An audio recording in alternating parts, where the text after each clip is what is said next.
మనందరికీ తెలుసు అమెరికా అంటే ఒక పెద్ద నగరం, ఇక్కడ చాలామంది డబ్బు ఉన్న ఉంటారు అని. కానీ అక్కడ కూడా ఒక 100 ప్లేసెస్ ఉన్నాయి. అందులో ది స్టాన్లీ హోటల్ ఒకటి.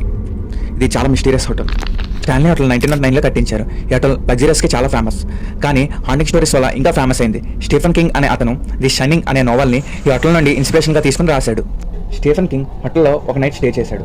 ఆ నైట్ అతనికి టెరిఫైయింగ్ ఎక్స్పీరియన్స్ అయ్యే ఈ ఇన్సిడెంట్స్ని బేస్ చేసుకొని ది షైనింగ్ అనే నోవెల్ని రాశాడు. ఆ నోవెల్ని బేస్ చేసుకొని కొన్ని ఇన్స్పైర్డ్ మూవీస్ వచ్చాయి. ఈ అన్నిటి వల్ల స్టాన్లీ హోటల్ ఇంకా గోస్ట్ స్టోరీస్కి చాలా ఫేమస్ అయింది. ఈ హోటల్ గురించి చాలా హాంటింగ్ స్టోరీస్ ఉన్నాయి. చాలా మంది ఏవేవో చెప్తారు, కానీ రూమ్ నెంబర్ 217 గురించి అయితే అందరూ భయపడతారు. ఈ రూమ్లో చాలా పారానార్మల్ యాక్టివిటీస్ అయితే. ఈ రూమ్ నెంబర్ 217లో ఒక ఫేమస్ గోస్ట్ ఉంది. అది ఎలిజబెత్ విల్సన్, ఒక ఫార్మర్ హౌస్ కీపర్. అతను వాడి గోస్ట్ ఈ రూమ్లో ఉందని అందరూ నమ్ముతారు. అతను ఏవేవో వింత శబ్దాలు చేస్తారని, సడన్గా లైట్స్ ఆన్ అండ్ ఆఫ్ అవుతాయని, ఆబ్జెక్ట్స్ అన్ని మూవ్ చేస్తారని అక్కడ అందరూ నమ్ముతారు. ఇలాంటివి చాలా స్టోరీస్ ఉన్నాయి హోటల్లో. ఆ హోటల్ స్టాఫ్ అండ్ విజిటర్స్ అందరికీ ఒకటే ఫీలింగ్, ఇక్కడ ఏదో ఒక ఇన్విజిబుల్ ప్రెజెన్స్ ఉందని. ఆ ప్రెజెన్స్ ఎలిజబెత్ విల్సన్ అని అందరూ నమ్ముతారు.